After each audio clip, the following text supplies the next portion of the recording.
Hey guys, welcome to something a little bit different. This is still Bobcat Corner, by the way. This is Stephen Vitz reporting yet again for stuff related to college football. And yeah, do not adjust your screen. This is a different camera angle that I'm experimenting with, different webcam, different point of view. And so this is going to be a new setup for the first time. So bear with me here as I work out all the differences here with how I'm presenting this. So, yeah, this is episode number 53 of Bobcat Corner. Um, and yeah, I do have plenty of things to talk about with college football and with the Ohio Bobcats in particular. Let's start with the general stuff first. And let's start off with the Seattle Times, an article written by Andy Yamashita. And I had just gotten wind of this earlier this morning, courtesy of another great YouTuber in college football, Greg Flugar, peek around the corner. Shout out to him. He brought this up earlier, and I just want to provide my thoughts on this. So, yeah, by Andy Yamashita. Give me a minute because I'm going to pull up the article.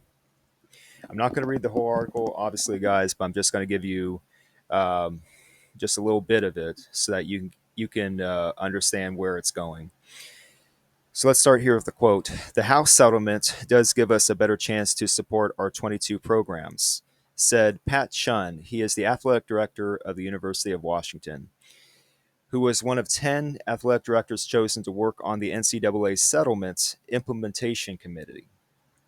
He continues, an unregulated environment was unimaginable. The University of Washington believes that if there's rules and regulations, we'll operate better in it, specifically to how we fund our athletic program, meaning Washington's program. So, continuing on here, a major reason Chun said he believes UW, Washington, will be better off after the House settlement is because the athletic director admitted name, image, likeness, NIL, payments had essentially become pay to play payments. Chun called it fraudulent NIL, quote unquote. Instead, he said that the new regulation systems like Deloitte's NIL Go Clearinghouse and the College Sports Commission, the new governing body, CSC, will ensure NIL focuses on corporate sponsorships moving forward, while schools can directly compensate student athletes with revenue sharing. And I want to get to an important part of this article before we continue on here. Let's see. Chun added Washington will do everything it can to support the terms of the settlement, including signing the membership agreement. It's an attempt to protect the rules put in place by the House settlement by the power conferences, prohibiting member athletic programs from suing the CSC, the new enforcement entity that monitors revenue sharing cap violations and NIL opportunities. And by the way, I will link this article and a few others down below in the description box so you guys can read it along here while watch this video and even afterwards. So give me a minute here. There's one part of this where I need to mention. I'm going to skip over parts of this article because it involves the Big Ten conference, which jumped out at me, and particularly it jumped out at me when I was watching Greg Flugar's take on this because he brought this up flat out. Washington's budget remains an issue, especially as Chun and the Huskies have to contend with looming stadium debt and half shares of Big Ten media rights distributions. Chun, however, still believes UW will earn a full share when the conference renegotiates its next media contract, expected to begin in 2030. However, Chun clarified that the Big Ten's next contract likely won't include equal shares, for every program, with the conference potentially taking a brand based model approach.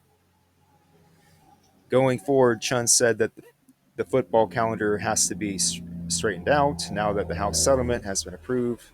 Most important, the transfer portal windows have to be clarified, and then it just goes on to other important details.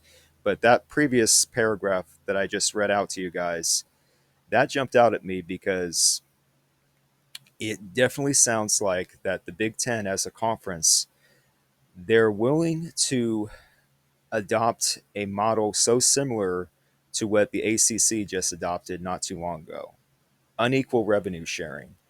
And honestly, guys, I don't think that's a good idea long term. Short term, you may be able to get away with it as a conference, but long term, down the road, we're talking like 5 to 10 years down the road, it's not going to last. So if the Big Ten, if they're considering doing this, if they're going to adopt an unequal revenue sharing model, then not all is well with the conference, as big and powerful as it is. So that just jumped out at me. I'm gonna link this article down below in the description box for you guys to read, and just take your time to read it. Take your time to read in between the lines of what's being said, and just make your own judgment as to what's being said exactly. So we got to move on to the next topic here. The next topic would be Sacramento State. Remember Sac State, the Hornets? I mentioned a few episodes ago that the Sacramento State Hornets, Sacramento State University, they were charging hard in getting approved to make that jump up to FBS from FCS. And at that time, a few weeks ago, I think when I posted that last episode on them, it seemed like everything was positive. It seemed like everything was going full steam ahead. But if you guys have been paying attention to what's going on with Sacramento State, that's definitely not the case now. So Sacramento State withdraws from Big Sky as Hornets move forward with risky bets on future FBS football success. I'm going to link this article too down below in the description box. This is on CBS Sports, written by Cameron Salerno. Another good article here. Again, I'm not going to read the entire article. I'm going to let you guys just read it in your own spare time. But there are certain things that I do want to mention here. We're going to read a little bit of this article before we move on. What's at stake under that heading? What's at stake? Many of Sac State's strong offseason moves were made under the belief that the football team would be playing in the FBS in 2026. A source told CBS Sports the program's football budget is just north of $1 million for next year, but questions remain as to whether booster support can endure a multi year transition process. You see, you got to calculate this when you're trying to make such a move from FCS to FBS level. You got to calculate this beforehand before you actually do it. So there's also a strong chance several of the Hornets' high profile transfers could search for greener pastures after this season rather than toil away in the FCS ranks again in 2026, because most likely they were promised that they would be competing on the FBS level as soon as 2026, or at least around that, not much longer after that, at least. Then, as mentioned above, scheduling would be more complicated. While Coach Brennan Marion told CBS Sports earlier this spring that the Hornets had an independent schedule ready for the 2026 season if the waiver was approved. Compiling an FCS independent slate would be much more difficult endeavor. Would be a much more difficult endeavor. The Hornets only have two opponents, Lamar and Fresno State, set for the season. So keep that in perspective. Now, what happens next? This is definitely something I got to read here. Sacramento State's waiver is tied to a similar move made by Liberty, the Liberty Flames, in 2017. The NCAA granted the Flames the waiver, allowing them to play as an independent schedule from 2018 to 2022 before the program finally joined the Conference USA. The NCAA Oversight Committee was not swayed by the argument pointing to the drastic changes to the college football landscape over the past 8 years. So obviously, the Oversight Committee, they were not impressed at all by what was going on. In other words, here's what was said here, quote marks. Although a waiver of the bona fide invitation requirement was granted in 2017, that decision was made in a different era, under a different set of facts and rules, the council wrote in its waiver denial. The Division One membership adopted the current legislation to affirm the importance of the nature and purpose of the subdivision reclassification process, choosing to place that decision making authority with the council. So that's what they said about that. And then obviously, Dr. Wood and company from Sacramento State, they replied to that in their own written letter in response. I'm not going to read that, but again, I'm going to link it down below in the description box for you guys to read for yourselves in your own spare time. Um, and this comes off the fact that, and this comes off the fact that Sacramento State, especially Dr. Wood, he made comments about leaving the FCS and not really being respectful on their way out, in theory. And honestly, it was backhanded comments being made by Dr. Wood. I believe they were out of bounds. Okay, I don't think that Dr. Wood should have done what he did in making those comments. I mean, yeah, it's one thing to generally throw elbows, so to speak, at at people. It's like, oh yeah, we're better than you, blah blah blah. But this is not what it is. This is like more childish kind of stuff, and it's not necessary. It's not needed. It's not necessary, and I don't understand why Dr. Wood said what he said. That, oh, we're playing in a JV kind of league, and it's just not good. Just not a good look for Sacramento State University. And generally speaking, guys, I still believe that Sacramento State can be a good school. But when you do stuff like this, you burn bridges very easily. And when you do that, it's not giving you a good look. Short term and long term, it's not giving you a good look. So I really would advise Dr. Wood and Company, if I had a chance to speak to them, I would really advise them to cool down on the talk. This is not a time for trash talking, especially in your position as an administrator, as a school president. This is not your time to talk. This is your time to just be a professional and just be a good business person, and to really understand that, hey, you have to build relationships, not break them down. So there's that. So hopefully Sacramento State can just be more mature about it going forward, whether or not they get approved to go up to the FBS level. If they do, okay, great. If they don't, then let this be a lesson for them. Really, let this be a lesson for them. So I'm going to move on to something else, to, you guessed it, the Ohio Bobcats, because this is what this show's about. Bobcat Corner. Starting with this, a coaching staff change. This was posted not too long ago, posted a couple days ago. This is on the Ohio Bobcats official website, by the way, so I'm going to link this down below in the description box. I'm just going to read it right now. The Ohio football program named Blair Cavanaugh as its special teams coordinator and running backs coach today, June 16th, as announced by head coach Brian Smith. And then just goes on to say, I am very excited to welcome Blair to Athens, said Smith. He has a proven record of developing strong special teams units, and I look forward to seeing the impact he will make in Athens. So it goes on here to say Cavanaugh comes to Ohio by way of Incarnate Word. That's an FCS school, where he served as the special teams coordinator from 2022 to 2024. The 2024 special teams squad was ranked for Incarnate Word.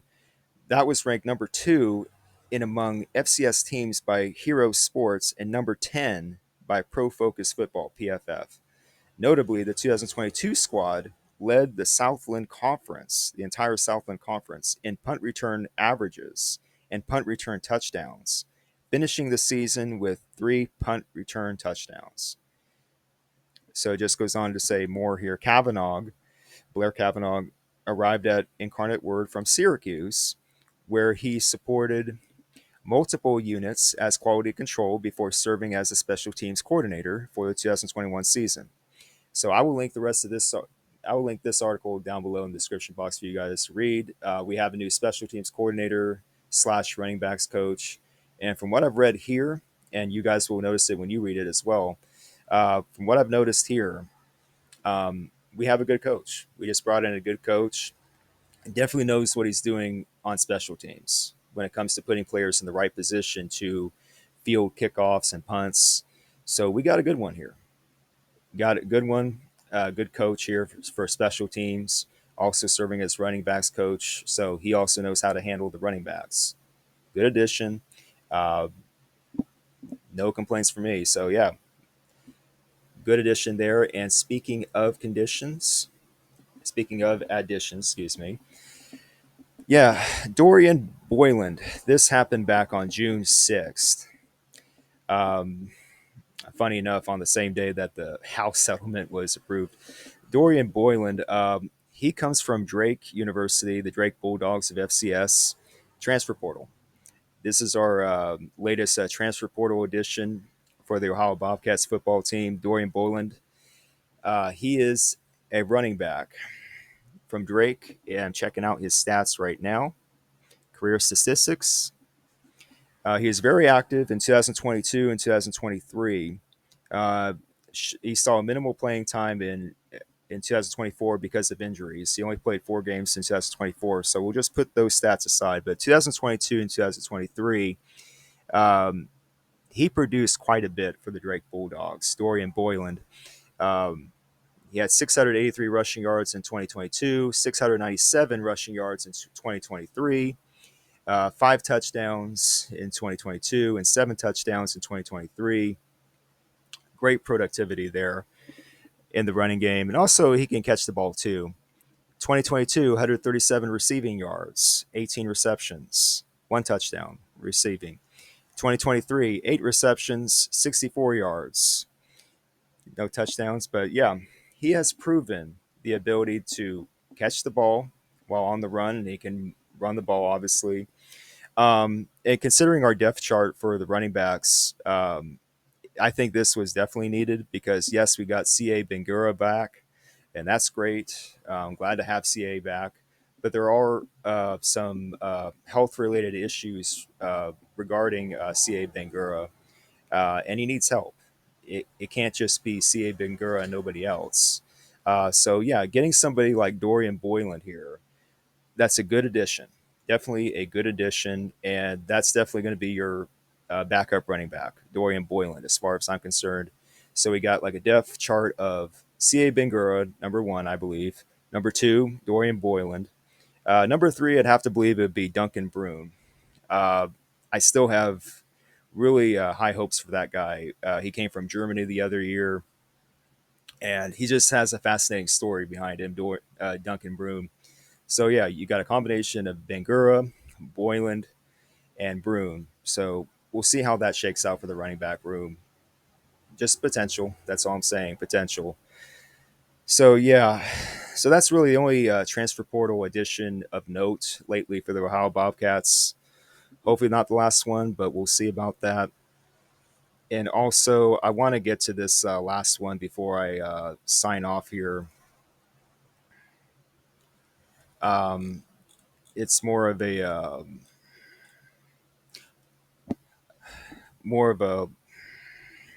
keep it in perspective kind of thing here. Um, we sometimes, as college sports fans, we sometimes get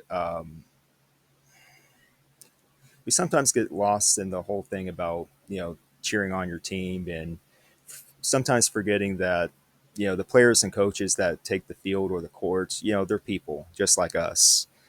So with that said, I just want to mention this because this is news that just happened. I'm going to read this article. I'm going to link it down below in the description box so you guys can read. um, the Ohio football program is saddened to learn the passing of former defensive coordinator Ron Collins.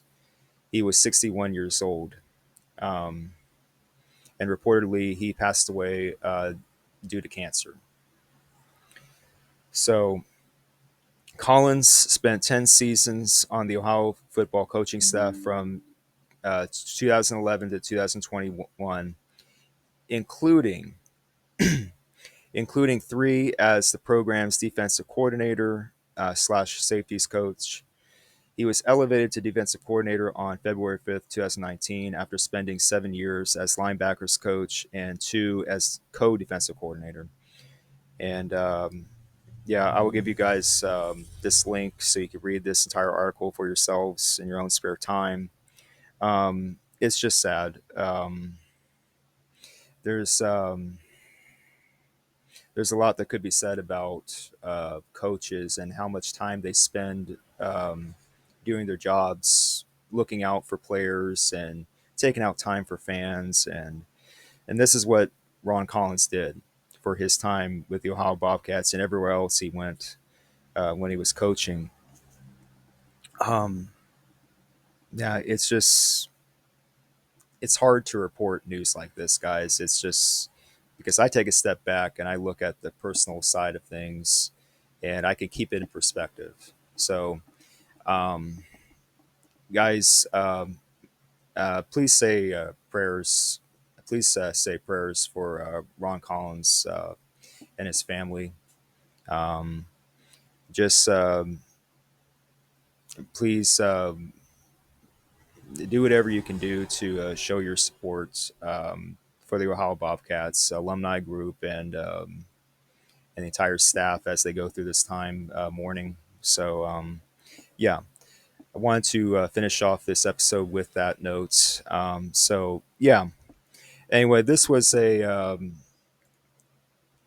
new episode of Bobcat Corner, episode 53. I hope you guys liked it. I hope you guys got something out of it. And if you guys appreciate the content, if you guys really do like the content that I provide here for Bobcat Corner and anything else that I do on STV Castle, please give this video a like. Please subscribe to STV Castle, click the notification bell and all that. And I am on Instagram, by the way. Just started getting on that Instagram. So STV Castle, uh, it's stv.castle. That's the official username on Instagram. So check that out when you can. Um, this is just experimenting with a different camera angle. Hopefully everything's okay here with the audio and the visuals. So yeah, this is Stephen Vitt reporting. Hope you guys are having a good day. Guys, just take out time to have a good day, whatever it is that you guys do. Take care, guys. I really appreciate you all. Thank you.